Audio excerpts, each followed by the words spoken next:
Magandang araw kaibigan! Tuloy po kayo sa Felicidad's Channel. Sa mga kwento ng buhay at pag-ibig na hinalukay sa natatagong baul ni Felicidad. Pero bago po tayo magpatuloy, huwag niyo pong kalilimutan na i-like ang video, i-subscribe ang channel, at i-click ang notification bell para lagi kayong updated sa mga parating pa na upload.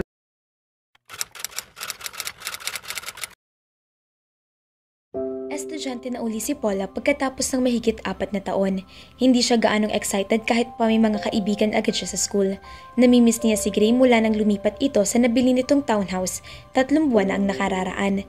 Lalo pang nadagdagan ang kinikimkim niya ng sama ng loob kapag pumapasyal si Melay sa bahay nila kapag wala siyang pasok sa school. Panay kasing kwento nito tungkol kay Gray at sobrang sakit niya sa kalooban niya. Sabi ni Be, anito na ang tinutukoy ay si Gray.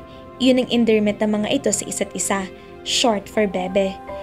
Hihinto na raw ako sa pagtitinda ng kakanin, bibigyan na lang daw niya ako ng puhunan para magtayo ako ng maliit na tindahan sa tapat ng bahay namin. Sweet niya talaga, no? Uy, nag-text pala si Ellie kahapon. Okay na yata siya sa Bicol. Magkatulong sila ni tito niya sa bukid. Naengkwento nga niya sa akin niya noon. Ganoon ba? Nakakamiss ng lokong yun, no? Oo nga. Gusto mo bang sumama sa akin sa bahay ni Bes sa linggo? Magluluto raw siya ng carbonara. Kayo na lang, marami akong project na gagawin eh. Paula, may napapansin ako sa'yo. Para kasing hindi ka masaya kahit na noong manliligaw pa lang si Gray sa akin. Hindi ka ba boto sa kanya para sa akin? Aba, hindi Melay. Boto syempre, mabait at gwapo si Gray. Kung ganun, bakit parang hindi ka lubos na masaya? Madalas ko rin napapansin na parang ayaw mo kami makasama. Nainggit ako sa inyong dalawa. Kapag nakikita ko kayong sweet, parang gusto ko na rin magka-boyfriend pero wala namang nanliligaw sa akin. Sus, may mga nagpapapansin naman sa'yo dyan sa tabi-tabi ah. Gaya na lang ng pamangkin ni Aling Susan. Mani bang pangalan nun? Iyong lampayatot na yan na walang binatbat ang pimples ko sa mga pigsani yata sa mukha niya. Wag na no, tagyawatin na nga ako. Pipili pa ako ng ganoon din. Maawa ka naman sa magiging inakay namin kung sakali. Baka maging mga pigsayo na may 2 mata, ilong, bibig at 2 tainga. Itinuon ni Paul ang attention sa pag-aaral para hindi siya masyadong maramdaman ng bigat na dibdib na relasyon ni Gray at Melay. Pangumagang pasok niya ng first semester, pero sa second semester ay naging panghapon na siya. Mula 1:00 ng hapon hanggang 7:00 ng gabi. Natuloy ang pagtitinda ng nanay niya ng barbecue, pati nasagot gulaman sa labas ng gate nila. Ang swerte ni Melay ano? Isang gabi ay sabi ng nanay niya. Girlfriend pa lang siya ni Gray, binigyan na siya ng pangnegosyo. Ang bait na bata talaga niyang si Gray, wala akong masabi sa kanya. Sana'y sila na ni Melay ang magkatuluyan. Sa totoo lang kasi, hindi ko rin gusto yung ibang mga naging girlfriend ni Gray. Napatayo ito bigla nang mapalapit sa kanila si Lolo Ingo. Tay, bakit lumabas kayo ng kwarto nyo? Doon lang kayo sa loob. Karina, hindi ka na ba umiiyak? Napipilan siya. Anong umiiyak? Kayo talaga tay kung ano-ano sinasabi nyo. Halina kayo't ihahatid ko na kayo sa silid nyo. Kawawa si Karina Avelina. Umiiyak siya eh. Kumuha ka ng panyo't ibigay mo kay Karina. Napapailing na tumayo siya at dumiretso na sa kanyang kwarto. Akmang dadamputin niya ang unan para gawing sandalan habang nagre-review nang mapatingin siya sa 3 larawan ni Gray na nasa ilalim ng unan kanina. Mapait siyang napangiti. Walang silbi ang paglalagay ko ng picture mo rito, Gray. Bisperas ng Pasko. Naghahanda si Paula sa pagsisimba nang makarinig siya ng pamilyar na tinig mula sa ibaba ng hagdan. Ho ho ho ho! Merry Christmas! Kahit mabigat ang loob niya, kahit paano'y natuwa siya sa pagdating nito. Merry Christmas, Paula. Sabi nito sabay yakap sa kanya. At nainis siya sa sarili dahil bigla na lang nag-unahan ng mga luha sa pagbagsak sa kanyang mga pisngi. Uy, teka, bakit ka umiiyak? Paano kasi? Akala ko nakalimutan mo na ako. Ikaw? Makakalimutan ko? Friend kita, diba? Anito sa tono na animo nakikipag-usap sa isang pastit. Huwag ka nang umiyak at Paskong Pasko, iha. Eto, may dala akong mga regalo para sa inyo ng nanay at lolo mo. Salamat, Gray. Naku, wala man lang ako naihandang regalo para sa'yo. Okay lang yun? Naku, ikaw pala, Gray. Sabi ng kanyang nanay. Kumusta po, Aling Lina? Merry Christmas po. Merry Christmas din, Gray. Tamang-tamang dating mo't nakaluto na ako ng bihon at malamig na rin ng buko salad. Tara, kain na tayo.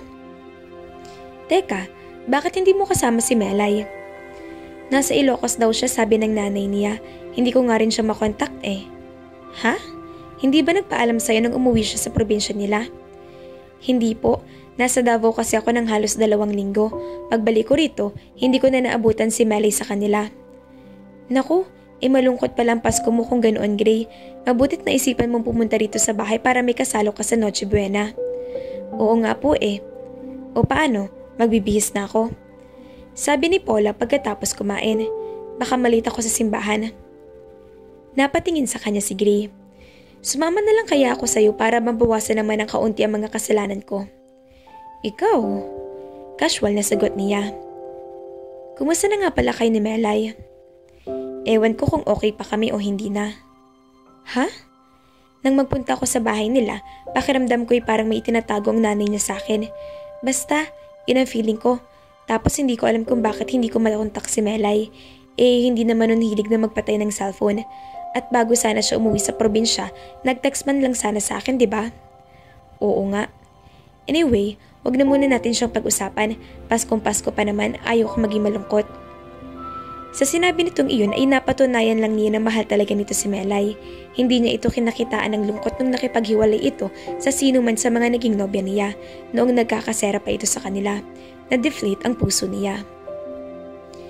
Hindi na umuwi sa Maynila si Melay mula nang umuwi ito sa Ilocos Norte.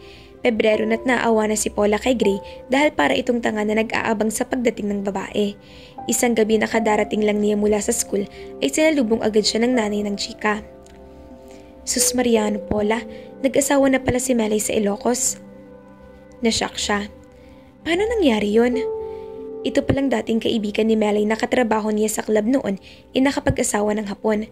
Nang magbakasyon daw yung kaibigan ng hapon sa Pagudpud noong Disyembre, hayun, nakipagkita si Melay. Matagal na palang inirereto ng kaibigan ni Melay yung hapon sa kanya. Matandang hapon daw pero sobrang yaman ama Paula. Paano nagawa ni Melay yun, Nay? Aba, masisisi mo ba siya? Sa hirap ng buhay, saan ka ba kakapit? Sa pogi o sa pera? Hindi man pobreng matatawag si Gray, tiyak na wala sa kalingkingan niyang yaman ng napangasawa ni Melay. Tama lang ang naging desisyon ng kaibigan mo, anak. Magbubuhay rin na nga naman siya sa piling ng hapon na iyon. Sobrang yaman daw talaga kasi. Ang swerte ng kaibigan mong yun. Alam na kaya ni Gray ito, Nay? Aba, ewan ko.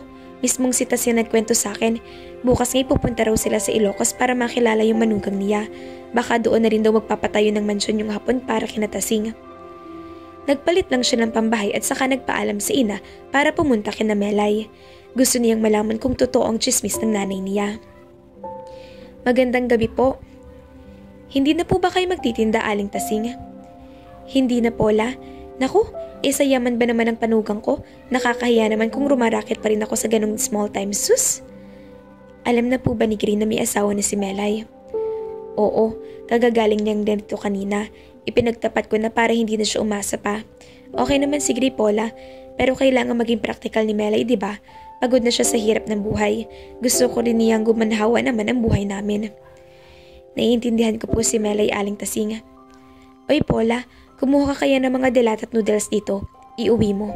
Naku, wag na po. Hindi ko pa babayaran sa'yo, Paula. Kumindat pa ito sa kanya, napilitan siyang tanggapin ng supot na pinaglagyan nito ng canned goods at instant noodles. Nagpaalam na rin agad siya rito at nag-tricycle patungo sa bahay ni Gray. Wala raw ang binata, wala ang kotse nito sa garahe at nakalak ang gate ng townhouse. Nakatulong ang 2 buwan pagka-assign kay Gray sa sangay ng Tamaraw unit sa Cebu para makarecover mula sa panloloko ni Melay sa kanya. Hindi naman niya masasabing sobrang in love siya kay Melay. Pero ibang kaso syempre yung nagtiwala siya rito at naniwala na namamasya lang ito sa Ilocos. Yun pala ay may katatagpuin itong lalaki na inireto lang dito at diretso kasal na pagkatapos ng unang pagkikita. Nasaktan lang ng hustong ego niya. Now, he was back on track. Okay na siya. Si Melay ay bahagi na lang ng magulong nakaraan niya. Nang makabalik siya sa Maynila, ay dumiretso siya sa bahay nila sa Cavite. 2-story iyon at kare-renovate lang nung nakaraang taon. Ang tangi nakatira doon ngayon ay ang kanyang ama na si Cesar Acob. Kasama nito roon ang nag-iisang kapatid nito na sina Tita Tina at ang katulong na si Ibiang. Pero nagkukumpulang mga tao sa labas ng gate ng kanilang bahay ang bumungad sa kanya. May mga patrol car din ng pulisya. Gray, huwag ka sana mabibigla. Anong nangyari dito, Marlon? Bakit maraming tao rito sa bahay? Pinaulan na ng bala itong bahay ninyo kaninang umaga. Pasakay na sa kotse niya ang papa mo at anong nangyari? Tinamaan siya ng bala sa dibdib at sa ulo. Nasa ospital siya. Naroon na rin ng tita Tina mo. Bumalik lang kami rito para sa investigasyon.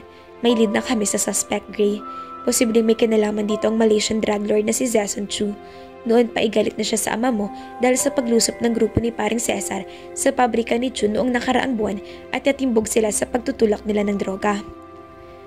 God. Mabilis na nagtungo siya sa ospital. Kumusta na si Papa, tita? Nasa ICU pa rin si Gray. Malubha ang lagay niya. Tinapat ako ng doktor. Milagro na lang daw kung makakaligtas siya. Napasuntok siya sa dingding. Lumabas mula sa ICU yung isang doktor. Are you Greco? Yes, Doc. Pumasok ka sa loob. Gusto kang kausapin ng pasyente. Ibig sabihin, okay na siya, Doc? I don't think so. Pero nagpumilit siya na makausap ka. At ngayon na. Nagkatinginan silang magtiya, saka sabay na pumasok sa ICU. Papa? I love you, son. Always remember that and Mark and Mindy. Tell them that I love them. I know, Papa, pero huwag na kayo magsalita. Baka makasama sa inyo. Naririto lang kami ni Tita Tina. Babantayan namin kayo.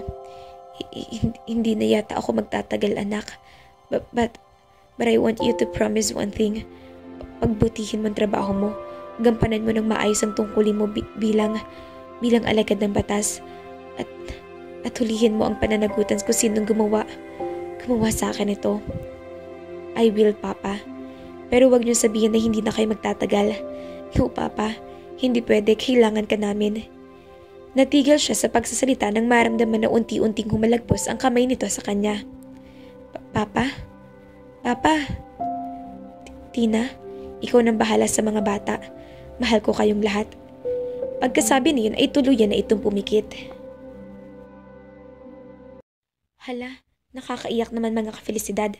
Niloko na nga ng girlfriend na patayan pa ng tatay si Greco. Maging masaya pa kaya ang binata? Abangan!